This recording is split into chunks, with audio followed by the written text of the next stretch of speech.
Hi everyone, मेरा नाम है श्री सौरभ और आज मेरा यूट्यूब चैनल आप देख रहे हैं। तो बेसिकली आज हम बात करने वाले हैं जूम लेंस और प्राइम लेंस के बारे में। एक बहुत बड़ा मिसकंसेप्शन रहता है लोगों के बीच में कि उनको जूम लेंस लेना चाहिए या प्राइम लेंस चाहिए, कौन सा बेहतर है। तो उसके बारे में बात करेंगे, उसके अकॉर्डिंग आप चूज़ कर पाएंगे कि आपको कौन सा लेंस लेना चाहिए। तो चलिए स्टार्ट करते हैं। तो सबसे पहले हम लोग बात करेंगे प्राइम लेंस के बारे में। प्राइम लेंस क्या है और आपको क्यों लेना चाहिए, क्यों आपके लिए वो बेनिफिशियल है। तो एक प्राइम लेंस, जैसे कि मैं आपको ये दिखा दूँ, एक प्राइम लेंस है। तो प्राइम लेंस जैसा कि आप देख सकते हो बहुत छोटा होता है और इसमें ग्लास बहुत कम होते हैं। तो उसका फ़ायदा ये होता है कि इसमें अपर्चर ज़्यादा से ज़्यादा वाइड ओपन होता है, यानी कि अपर्चर 1.8, 1.4 या 1.2। तो उसका बेनिफिट ये है कि ज़्यादा अपर्चर ओपन हुआ तो लेंस के थ्रू ज़्यादा लाइट आएगी। और इसका आप फिज़िकली मैं आपको दिखा देता हूँ कि इसका आप जब ग्लास देखोगे तो आप देख सकते हैं कि इसका पीछे का जो ग्लास का साइज़ है वो भी ज़्यादा बड़ा है। तो वो क्या होता है कि कैमरे के सेंसर को ज़्यादा लाइट आने देता है। जितना ज़्यादा बड़ा अपर्चर उतना ज़्यादा लाइट और उतना बढ़िया लो लाइट परफॉर्मेंस, यानी कि आप एक प्राइम लेंस के साथ बढ़िया फोटोग्राफी या वीडियोग्राफी कर सकते हो लो लाइट में भी। बट वहीं अगर हम बात करें जूम लेंस के बारे में, जो आप यहाँ पर देख सकते हो, ये एक जूम लेंस है। साइज़ में भी आप देख सकते हो कि ये प्राइम लेंस के कंपैरेटिव काफ़ी बड़ा है। आप देख सकते हो ये उसका मेरे ख्याल से 3 टाइम्स बड़ा है और इसका वेट ज़्यादा है। प्राइम लेंस ज़्यादा हल्के होते हैं, ज़्यादा छोटे होते हैं, कहीं भी ट्रैवल करने के लिए इजीली आप इनको लेकर ट्रैवल कर सकते हो।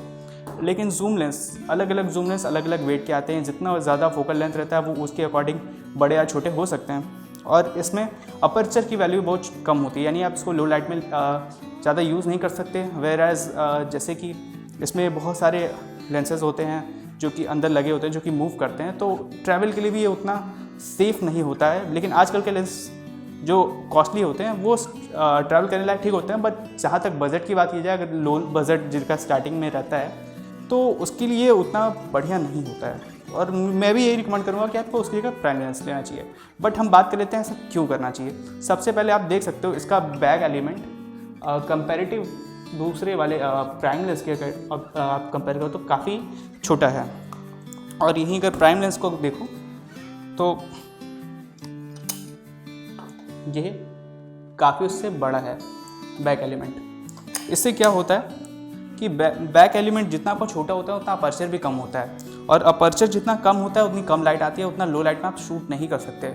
और जो फोकल लेंथ हमको मिलता है 70 से 300 या कोई भी 270 से 200 का, उसमें क्या होता है जनरली इस तरह के लेंसेज में जो एकदम बिगिनिंग फोकल लेंथ होते हैं, यानी 70 mm फॉर एग्जांपल, 70 mm से 200 mm के लेंस के बीच में 70 mm पे और 200 पे, मैक्सिमम 200 या 300 mm पे जो उसका एकदम आखिरी फोकल लेंथ होता है, वहाँ पे आपको डिस्टॉर्शन या क्रोमेटिक एब्रिएशन बहुत ज़्यादा देखने को मिलता है। वहीं अगर प्राइम लेंस की बात कर लें तो वहाँ पर सिर्फ और सिर्फ एक फोकल लेंथ होता है। अगर बाय द वे ये 50 mm या 35 mm का है तो ये 50 या 35 mm का ही रहेगा, आप उसमें जूम नहीं कर सकते।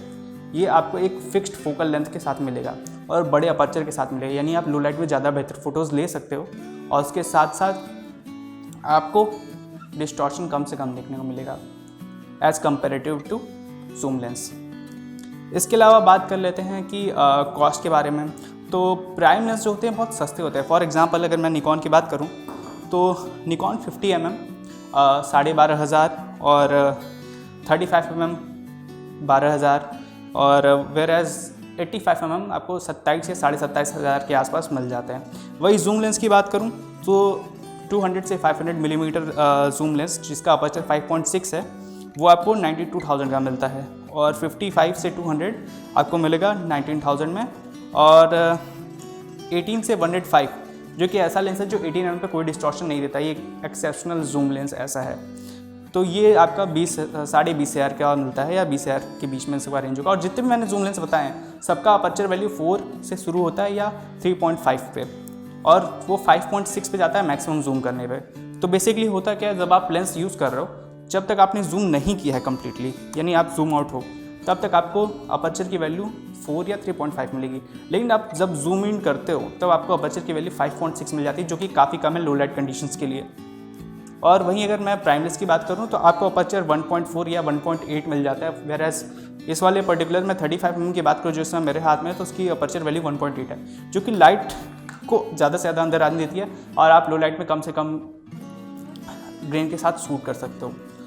तो बेनिफिट क्या है, आपको क्या लेना चाहिए, ये डिपेंड करता है आपके ऊपर कि आपका काम क्या है, आपको आपकी ज़रूरत क्या है। बेसिकली अगर आप यूज़ करते हो अगर क्रॉप सेंसर पर, जैसा कि आप जानते हो क्रॉप सेंसर का सेंसर साइज़ छोटा होता है, कम लाइट आती है, तो आपको मैं एक प्राइम लेंस रिकमेंड करूँगा जिसमें आपको क्वालिटी इमेज मिलेगी, बढ़िया बुके मिलेगा, उसके साथ साथ इसका प्राइस भी कम है। और जूम लेंस अगर आपके पास बहुत ज़्यादा पैसे नहीं है, आपका लो बजट है, तो उस रेंज में आपको बड़े अपर्चर वाला जूम लेंस मिलना बहुत मुश्किल है।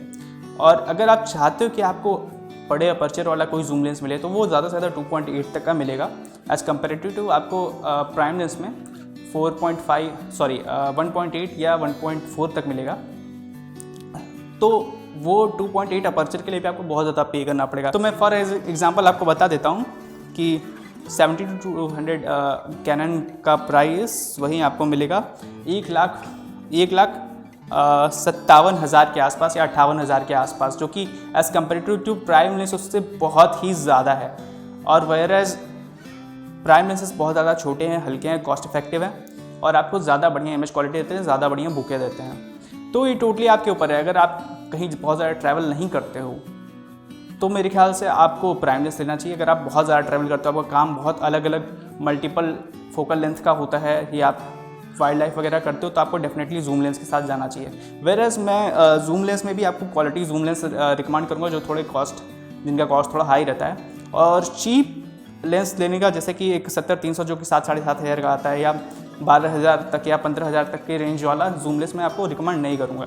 बेसिकली उन सब की इमेज क्वालिटी में आपको थोड़ा सा, मतलब अगर आप बढ़िया कैमरा ले रहे हो तो आपके उसके साथ बढ़िया लेंस भी लेना चाहिए, क्योंकि आप उतना पैसा दे भी रहे हो 7,000-7,500 और आपको इमेज क्वालिटी भी अच्छी नहीं मिल रही है, आपको लो लाइट परफॉर्मेंस अच्छा नहीं मिल रहा है आपकी क्रॉप सेंसर के साथ या फुल फ्रेम के साथ, तो मुझे लगता है वो वर्थ नहीं है। क्योंकि अगर आप कोई ग्लास लेते हो तो हमेशा कैमरे के साथ जितना बढ़िया आप ग्लास लाओ उतना बढ़िया आपको इमेज की शार्पनेस और उतना बढ़िया क्वालिटी मिलेगा। तो बेसिकली मैं एक बार समराइज कर देता हूँ शॉर्ट में आप लोग को, जो लोग अभी भी देख रहे हैं उन लोगों के लिए, कि प्राइम लेंस में आपका फिक्स्ड फोकल लेंथ होता है, वाइड अपर्चर होता है और अट्रैक्टिव बुके आपको मिलेगा, शैलो डेप्थ ऑफ फील्ड मिलेगा, यानी कि बैकग्राउंड ब्लर बहुत ज़्यादा मिलेगा जैसा कि आपका अपर्चर 1.8 या 1.4 रहेगा, और उसके साथ साथ आपको ग्लो लाइट में भी बढ़िया परफॉर्म करेगा। इसका वेट कम होता है और कहीं भी ट्रैवल करने के लिए बहुत ईजी है। अगर आप 2-3 अगर अलग अलग फोकल लेंथ के प्राइम लेंस से एक साथ अगर बैग में लेके घूमते हो तो भी उसका वेट उतना नहीं हुआ जितना कि उस रेंज के सारे रेंज को इंक्लूड करने वाले एक जूम लेंस का वेट जितना ज़्यादा होगा। अब हम लोग बात कर लेते हैं जूम लेंस के बेनिफिट के बारे में। तो अगर आप बहुत ज़्यादा ट्रैवल करते हो या आपको कम ट्रैवल करना है या जो भी है आपका काम, अगर आपको वाइल्ड लाइफ करना है या बर्डिंग करनी है तो आपको ऐसे जूम लेंस चाहिए जिसका अपर्चर कम से कम एटलीस्ट 2.8 तक जाए। क्योंकि कम लाइट में, क्योंकि जब हम लोग वाइल्ड लाइफ फोटोग्राफी करते हैं तो जनरली हमारा शटर स्पीड बहुत ज़्यादा हाई रहता है और हाई शटर स्पीड पे लाइट कम आती है, तो आपको या तो ISO बढ़ाना पड़ेगा या तो अपर्चर बढ़ाना पड़ेगा। तो अपर्चर बढ़ाने के लिए आपके पास ज़्यादा वाइड अपर्चर वाला लेंस होना चाहिए जो कि बहुत ज़्यादा कॉस्टली आपको मिल सकता है। तो पहले तो ये थोड़ा सा आपको एक बात का फ़ायदा इसमें मिलेगा कि आपको बहुत ज़्यादा लेंसेज रखने नहीं पड़ेंगे, थोड़ा सा कम जगह लेगा एज़ कम्पेरेटिव टू मल्टीपल आपको 4-5 फोकल लेंथ की अगर आप प्राइम लेंस रखें तो। और इसके अलावा ग्लास एलिमेंट, जैसा आप जितना ज़्यादा पैसा खर्च करोगे उतना ज़्यादा आपको बढ़िया मिलेगा, जितना बढ़िया ग्लास एलिमेंट उतना बढ़िया आपका शार्पनेस। उसके साथ साथ इसमें आपको फ्लेक्सिबिलिटी रहेगी फ्रेमिंग की, आप जब चाहो जैसा चाहो वैसा फ्रेम कर सकते हो आपके अकॉर्डिंग। आपको आगे पीछे मूव किए बिना आप एक ही जगह से रहकर जूम इन या जूम आउट करके आप फ़ोटो ले सकते हो। और बस यारों, आज के लिए इतना ही। तो हम लोग नेक्स्ट वीडियो में मिलते हैं। Thank you everyone.